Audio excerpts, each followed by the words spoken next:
reikėjo tokio susitikimo jau seniai.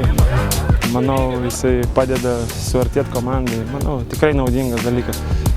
Ir tuo pačiu pasižaidėm, gavosi kaip atstatomoji treniruotė. Buvo labai nirtinga kova, žaidėm prieš tikrai stiprią komandą, bet nugalėjo patirtis, kaip sakoma. Nugalėjo stipresni, ne patirtis, o stipresni. Kiek girdėjome, tai iš viso finalo nelabai norėjote žaisti, čia kaip prisibijojote priešininkų ar kaip gaunasi? Mes labai gerai žaidėm, mes laimėjom prieš visus ir paprasčiausiai tas finalas, išgalvotas buvo. Bet su antrą šansą darėm. Bet suvazuoti taip ir nepavyko. Mes juos suvazojom. Kaip vis bekalbėtumės, mes juos suvazojom.